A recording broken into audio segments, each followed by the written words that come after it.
The screen flashes red as a piercing alert sound rings out. News anchors scramble to their desks, papers rustling, voices tense with urgency.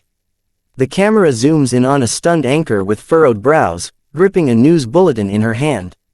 Her voice trembles slightly as she begins, "This just in, a sitting federal judge has reportedly fled the United States following an explosive $800 million lawsuit involving former White House Press Secretary Karoline Leavitt."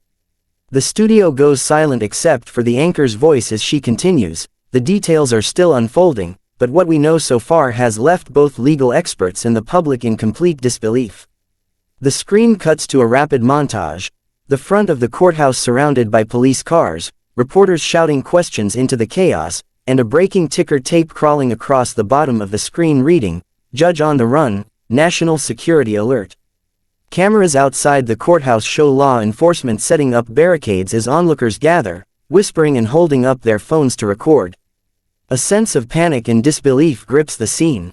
The news anchor's voice cuts back in, now with more intensity, "We've received confirmation that the judge in question was due to preside over the high-profile lawsuit brought forward by Karoline Leavitt, a case that has rocked Washington with its staggering dollar amount and implications of judicial misconduct." As she speaks, grainy footage rolls of the judge walking briskly through the courthouse hallways just days prior, surrounded by aides, looking tense but composed. The screen freezes on his face as the anchor adds, "Now, he's vanished without a trace." Back in the studio, legal analysts join the broadcast, clearly shocked. One of them, a former federal prosecutor, leans into the microphone and says, "In all my years in law, I've never seen a sitting judge disappear like this.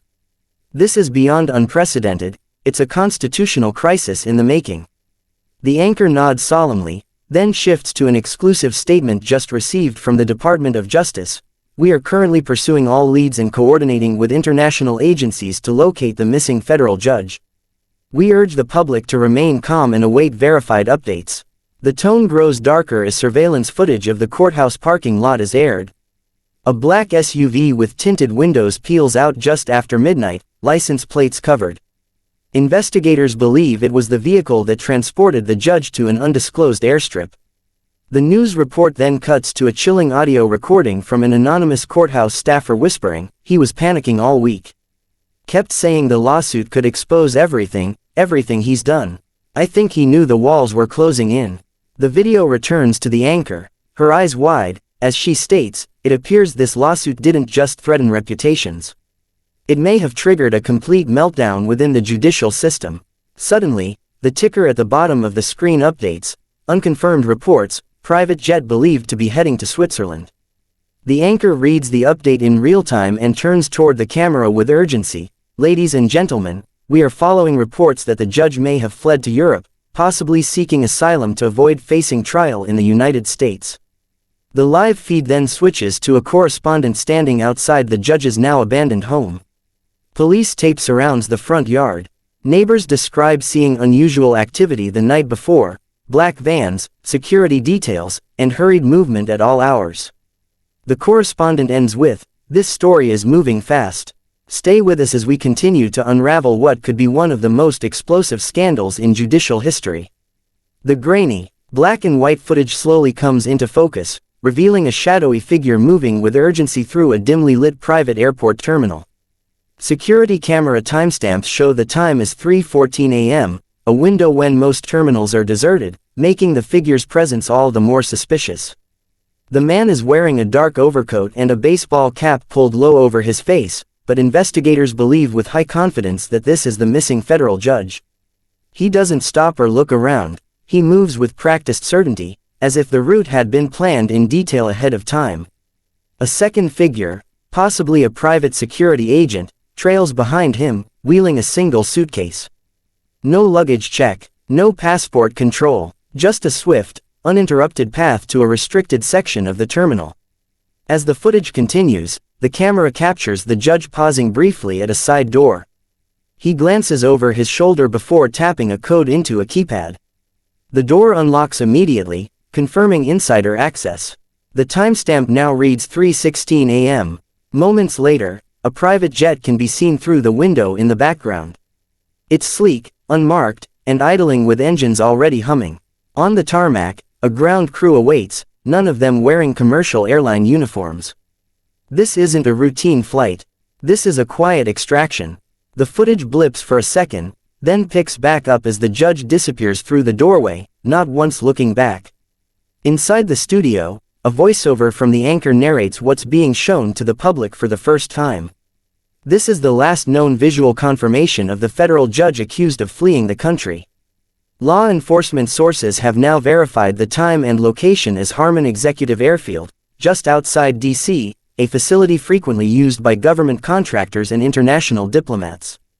The anchor's voice grows graver. The jet departed just 7 minutes later. No official flight plan was filed. No passengers were logged. Investigators reviewing the footage are stunned by the precision of the escape. It wasn't just spontaneous, it was meticulous. Former intelligence officials now speculate the judge may have had assistance from insiders with deep aviation or diplomatic connections. This isn't a man who panicked and ran, says one analyst during a live panel discussion. This is someone who planned every detail down to the second. From bypassing TSA security to securing a no-questions-asked takeoff, it reeks of privilege, power, and coordination. The scene cuts to leaked audio between air traffic control and the jet's pilot, transcribed in real time on the screen. ATC, tail number unlisted, identify destination. Pilot, diplomatic cargo, clearance pre-approved. Then silence. No location is ever given. The plane veers off its expected flight corridor moments later, vanishing from radar for nearly 6 hours. When it reappeared, it was over international waters. Reporters swarm Harmon Airfield the next morning, demanding answers. Airport officials remain tight-lipped, offering only a cryptic statement. All operations complied with federal aviation protocols. The media isn't buying it. This is the same terminal used during the early days of the Iran-Contra flights, one investigative journalist says on live TV. It's always been a hotbed for unofficial travel. Meanwhile, Karoline Leavitt's legal team calls a press conference, visibly shaken. This footage proves what we feared most, her lead attorney declares. This isn't just about one man escaping justice. It's about a system that allowed it to happen in plain sight. Online, the footage spreads like wildfire. Social media users analyze every frame, zooming in on the badge clipped to the suitcase handler's belt, speculating whether it's from a federal agency. Reddit threads explode with theories, some plausible, others conspiratorial, but all fueled by the same question: how does a judge walk into a private airport and disappear without triggering every alarm in the justice system? The last frame from the footage freezes on the judge's hand reaching for the jet's stair rail. A small glint of light reflects off his wrist, a luxury watch, likely worth tens of thousands, symbolic of the life he's now leaving behind. The camera fades to black, and the narrator's final words echo: he walked in as a judge. He flew out as a fugitive. And somewhere above the clouds, justice was left grounded. A sea of flashing lights erupts outside the courthouse as Karoline Leavitt steps up to the podium. Dressed sharply in a navy blue suit, her posture unshaken and her expression intense, she pauses for a brief moment before speaking. The crowd is silent, a mix of reporters, supporters, and curious onlookers, all hanging on her every word. With dozens of microphones aimed at her, Karoline begins, "This is not just about money. This is about accountability, about the kind of country we want to live in." Her voice is firm, every syllable landing with force as cameras zoom in to capture the unwavering confidence on her face. Behind her, her legal team stands stoic, their presence amplifying the gravity of what's unfolding. Her lead attorney, known for high-profile corporate takedowns, holds a thick leather folder tightly in hand. Inside, over 300 pages of documented judicial misconduct, financial records, and communication logs that form the backbone of the $800 million lawsuit. Karoline continues, her tone razor-sharp: "For too long, those entrusted with the highest level of public responsibility have operated without consequence. Today, that changes." The crowd murmurs, the tension palpable. News outlets cut to their correspondents reporting live from the scene. One reporter states, "We are witnessing history here." Karoline Leavitt, once the youngest White House press secretary, is now leading what could be the most significant legal challenge to judicial integrity in decades. Behind them, protesters wave signs reading, no more corrupt judges, and justice for the people, while helicopters buzz overhead capturing aerial shots of the swelling crowd. Karoline turns a page in her prepared statement and raises her voice. This judge, this man, held power over countless lives, and he chose to betray that trust. The evidence will speak for itself. We have the transactions, we have the communications, and now, we have a global spotlight on this court. Her words are sharp, deliberate, and echo off the walls of the courthouse steps. She's not just addressing the media, she's speaking to the entire nation, perhaps even to the world. Suddenly, a reporter shouts, "Karoline, what do you say to those claiming this lawsuit is politically motivated?" She doesn't hesitate. This is not about politics. This is about justice. And if anyone believes they can hide behind titles, robes, or connections, they're wrong. We will not stop. We will not be intimidated. And we will not back down. The air grows electric. Flashbulbs go off like fireworks, catching her steel-eyed expression as she stares straight into the cameras. Legal analysts watching from their studios begin dissecting her statement. That wasn't just a press conference, one analyst says. That was a declaration of war against a broken system. Her attorney then steps forward, revealing a red-sealed envelope and placing it on a temporary table in front of the microphones. This is the formal filing, over $800 million in damages sought for systemic abuse of power, fraud, and obstruction. He lifts it briefly for the cameras, ensuring the media gets their shot. Every page backed by evidence. Every claim prepared for court. Karoline closes the statement with a chilling promise, her voice lowering but her words carrying even more weight. If anyone thinks justice can be delayed forever, look at what just happened. He ran. He fled. Because he knows what's coming. The crowd erupts with a mix of applause and stunned silence. As the press conference wraps, her team escorts her down the steps, the envelope handed off to a federal clerk standing nearby. In the background, the massive banner on the courthouse reads, "Equal justice under law," a slogan now under siege by the very case being launched. Within minutes, clips of her speech dominate every major network. Social media is on fire. The hashtags #Leavitt lawsuit and #judicial escape trend worldwide. Political commentators, legal scholars, and even international human rights observers begin weighing in. One viral tweet simply reads, "She didn't blink. Not once." The pressure now shifts entirely to the judiciary. And Karoline Leavitt has made one thing crystal clear: this isn't just her fight. It's a reckoning. Pierces the early morning silence as black SUVs pull up to a gated mansion nestled deep in the Virginia countryside. Federal agents in tactical gear jump out, moving with urgency and precision. The camera pans over the estate, a sprawling colonial-style property hidden behind tall hedges and electronic fencing. Moments later, agents cut through the gate, storming toward the front door with flashlights raised. A loud knock echoes, followed by a firm announcement, "Federal agents. Open up." There's no response. Seconds later, a battering ram swings into action. The massive door gives way with a heavy crack, revealing a luxurious but eerily quiet interior.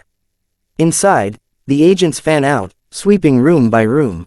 Every space they enter tells a story: half-packed suitcases by the front hallway, closets left ajar, and drawers pulled open in a hurry. In the master bedroom, they find a safe left wide open. Documents are scattered across the bed, court transcripts, email printouts, and a folder with a red sticker labeled, "Confidential, Court Manipulation Evidence." One agent signals the lead investigator. "You need to see this," he says grimly. The team gathers around a laptop left on a marble-top desk. It's still on, the screen displaying a draft email with the subject line, "They're closing in. I'm out of time." The house is in chaos, yet there's a sense that this exit wasn't rushed, it was calculated. In the kitchen, surveillance hard drives are missing.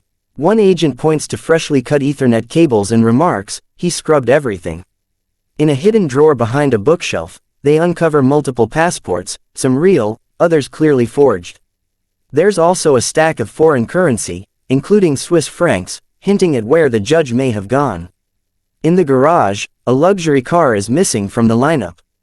Its spot is marked by oil stains and fresh tire tracks. The agents follow the trail, discovering a paper map left in the passenger seat of another vehicle, with a route highlighted to a private airstrip. Back inside, A bedroom closet contains torn judicial robes, thrown to the floor and partially burned. A small bonfire pit behind the mansion still emits faint smoke. Inside it, agents find charred remains of paper, likely shredded documents, and what appears to be the melted frame of a mobile phone. The lead agent radios in, suspect has vacated the premises.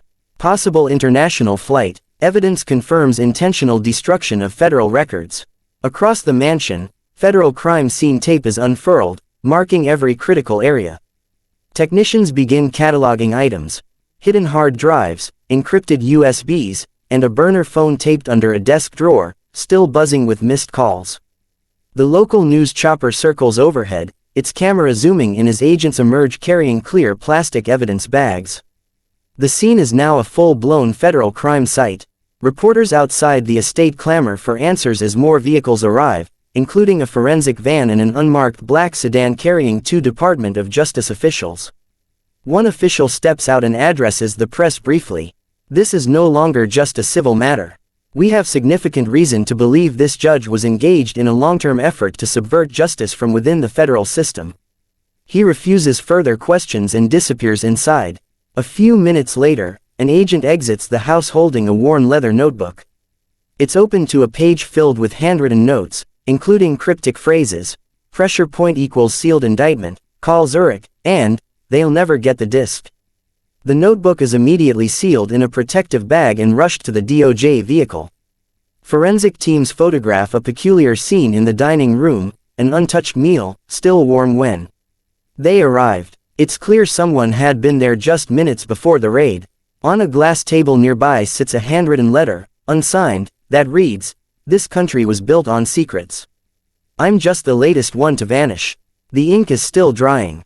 As agents begin sealing the mansion, one of them pulls a long case from under a couch. Inside is a disassembled drone equipped with a high-definition camera, suggesting surveillance of either the property or others. The implications are staggering. One federal analyst says later on live TV, "We've just cracked into a bunker of corruption that was hiding in plain sight. The escape was just the beginning. This house is a museum of conspiracy." News anchors report the discovery of financial documents linking the judge to offshore accounts and shell corporations across 3 continents. Viewers watch in disbelief as aerial shots show the estate swarming with personnel, now lit up like a film set under floodlights. The American public, already stunned by the judge's flight, now has irrefutable proof that something massive was unfolding behind closed doors. And for the agents combing through every inch of the mansion, it's only the beginning. The buzz of international airwaves intensifies as breaking news spreads across major networks. The fugitive judge has officially crossed into an undisclosed country, one that has no extradition treaty with the United States. The moment hits like a thunderclap. On every screen from CNN to BBC, maps flash red, highlighting potential hideouts, while anchor voices tremble with disbelief. In a secure war room at the Department of Justice, a task force watches a grainy satellite feed showing a figure stepping off a small aircraft, greeted by 2 suited men in dark sunglasses. They exchange a brief handshake before disappearing into a black armored vehicle. The feed cuts off. "We've lost visual," a technician reports. "He's gone dark." Back in the US, the legal implications ignite a firestorm.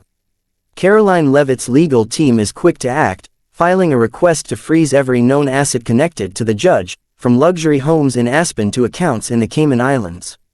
Emergency injunctions fly through the federal court system. Banks are notified, offshore entities placed under scrutiny.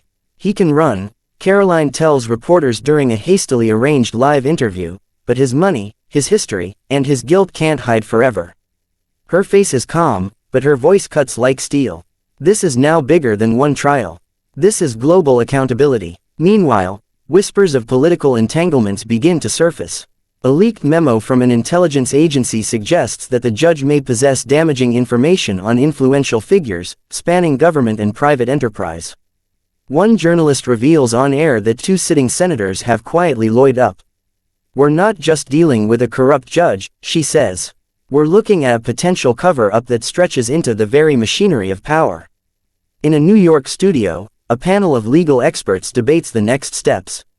One former federal prosecutor leans forward, gripping the desk. "If the United States doesn't respond decisively, it sets a terrifying precedent, that anyone with money and influence can vanish and remain untouchable. Another expert nods grimly, and don't forget, Karoline's $800 million suit is still active. His disappearance only strengthens her narrative, that the system is rigged to protect its own. Social media erupts in real time. Memes, rage, and conspiracy theories flood every platform. A viral post reads, "He ran like a villain in a movie, but this isn't fiction." TikToks dissect the escape route, linking it to historical CIA black sites and Cold War safe houses. One clip with over 12 million views ends with a chilling message: what else are they hiding? In an international twist, a foreign journalist leaks footage of the judge at a diplomatic gala held just hours after his arrival. The video shows him smiling, glass in hand, surrounded by shadowy figures. No one wears name tags, and phones are prohibited. The room echoes with laughter, but to the outside world, it looks like a fortress of untouchables.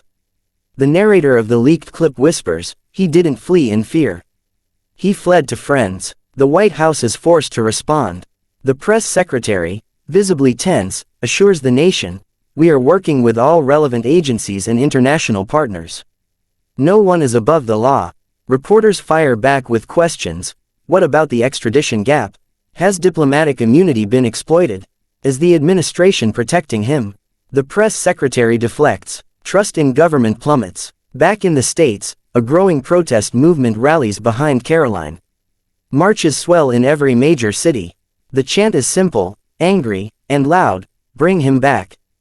Bring him down." Artists paint massive murals of Karoline's face next to the words, "Justice is watching." College campuses hold teach-ins on legal ethics and institutional corruption. A movement has begun, not just in her name, but in resistance to a system that allowed this escape. Late at night, Karoline records a message from her home office.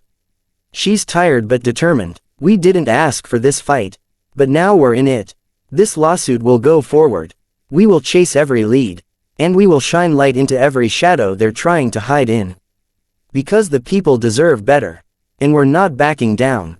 The final moments of the day's coverage cut between global headlines, anonymous sources claiming the judge is preparing a counteroffensive, and a Senate committee that's now quietly initiating an inquiry. The camera lingers on Karoline's face, strong and unflinching. The voiceover closes with a line that sends chills down the spine of millions: "He ran across the world. But he'll never outrun what's coming."